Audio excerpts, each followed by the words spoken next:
Welcome back to Blind Man Morris, and today it's about the replacement of the waist rail on a traveller, the removal and the replacement and the treatment of the waist rail. So the first video will be about the treatment and preparation of the wood, and the second video will be about the removal and replacement of the waist rail. Now when we replace a waist rail, we always replace the whole rail like that. Let's put that down now, and then we also buy the small upright piece that goes underneath there as well. It's the wrong way up, it's that way. Because obviously when you take this waist rail off, even if this wood is probably going to be all right, which I think on this one, you could disturb it, bend it, hit it about. So we always, but it's not a lot of money, so we always replace that piece. And we always replace the channels on the bottom. Now you can buy a whole channel set to replace all the sides, but I've already had a look at these, and the vertical slices here and the two ones in the cant rail at the top are okay. It's literally the two channels running here which are worn, so I'm going to replace those two. And there we go. So let's get this wood treated and then start the process of the replacement on the side of the car. And while I think about it, the waist rails on a traveller are side specific, so you will need driver side and passenger side when you replace them, so make sure you order the right parts. They list them as left and right. So left is always passenger side, Yep. right is always driver side, so make sure you get it right when you order them. It's not a particularly difficult job. If you want to see the process in fast time, we've done a previous video on it, which you use time lapse for. It takes about 3 to 4 hours to cut out and replace, completely finished. And it takes about 4 hours over about 4 days to treat the wood. But we'll show you the process in detail in the next two videos. Preparing the wood prior to fitting. So this video looks at preparing the wood for the waist rail of our traveller before we replace the waist rail on the car. So I've got the waist rail here, and I've also got the distance piece as well, which goes below the waist rail. So I'm not going to say what type of preservative base coat or top coat you should use, because there's going to be huge variation. There's going to be variation in terms of how you use your traveller, how it's stored. Is it in a garage? Is it kept outside? Is it used outside?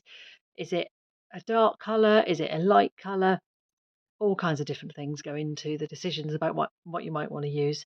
But the process is going to be the same. So there's two stages. The first is to preserve and base coat it, and the second stage is then to top coat it. So I'm going to do 2 coats of the preservative and base coat, and I'm going to do those wet on wet. So I'm going to do them within an hour of each other. If you leave it longer than an hour, you would probably need to use some white spirit and clean the surface down before you apply the second coat.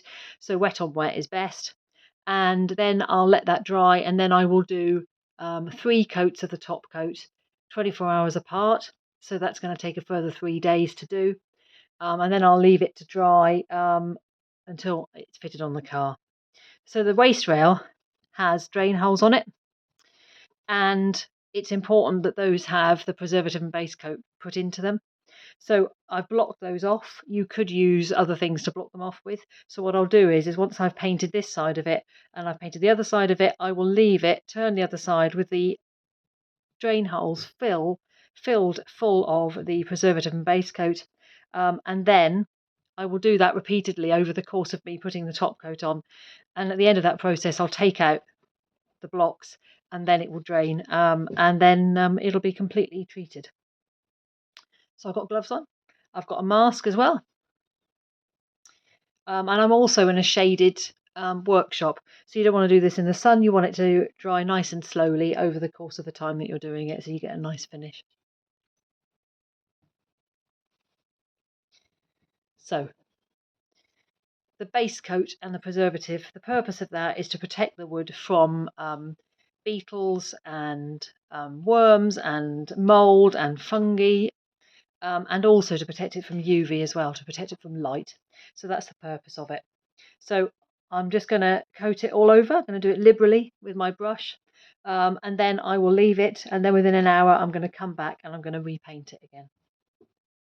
The other thing to say is that with the base coat, you can also put in some colour.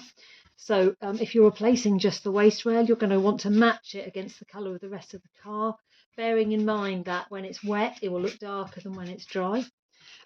If you were replacing the entire of the wood and you're doing this because you're going to do the whole of the car, then obviously you can choose what colour you want. But as we're just replacing the waist rail, I'm going to try and match it to what's on the car.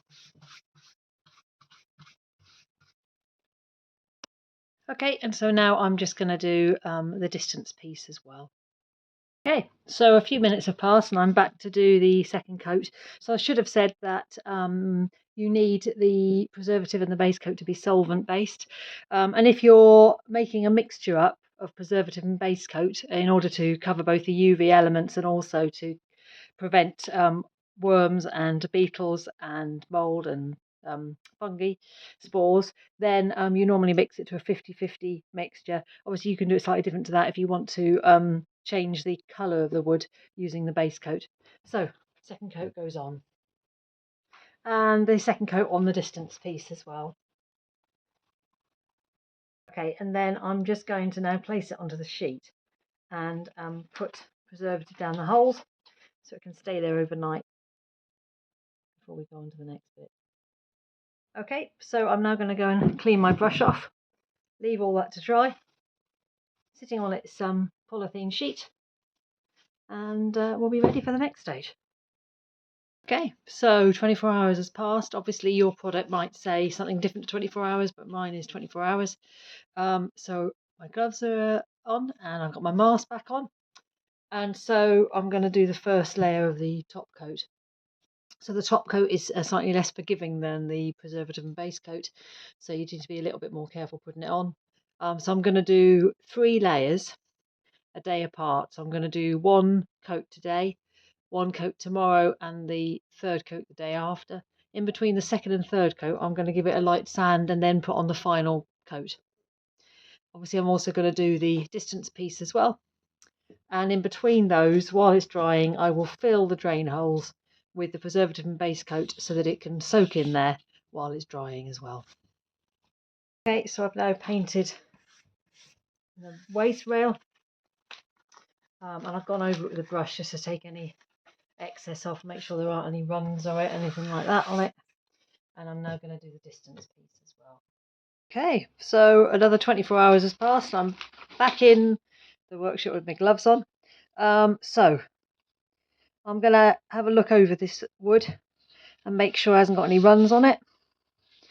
If it had any runs on it or I was worried about anything, obviously, then I could sand it down. You would want to sand it down with like 320 grit pad. But if you're happy that there's no runs on it, then you can just put the next coat on. I'm just tack clothing it to take off any bits and pieces, make sure I don't just paint in loads of bits of dust and stuff like that on it. So I'll finish tack clothing it and then paint on the next layer. Okay, so I've finished putting that second layer on the waist rail, and then I'm just going to put the second layer onto the distance piece there. I will fill up the drain holes again with the preservative and base coat. I'll leave it a further 24 hours, and then it'll be time to do the last stage, which is to give it a light sanding down with a 320 grit pad, and then to do the last coat. So I'm sure this is not the official technique, but in case it's handy to you, because I've obviously varnished the wood, I don't want the preservative base coat to go anywhere but in the holes, so I'm just using a little dropper. Now this is a medicine dropper, and I'm pulling up the preservative base coat and then putting it into the holes all the way along the drain holes, and then it fills them up, and then I can leave it overnight. Okay, so another 24 hours has passed and day 3 has arrived. So last layer goes on today, but first of all I'm going to rub the wood down with about 320 grit sanding pad. So I'm going to do that. I'll do that all over, and then I'm going to tack cloth it. Obviously I'll also do the distance piece as well, and then I'll do the final coat. Okay, so I've given it a light sand, I've tack clothed it down, apart from that bit there, and then I'm going to do the final coat. Okay, so I have finished sanding, tack clothing, painting. I've filled all the drain holes up again. I'll now leave it at least 24 hours. I'll come and look at it in 24 hours time, and then I'll probably leave it another 24 hours after that just to make sure it's completely dry.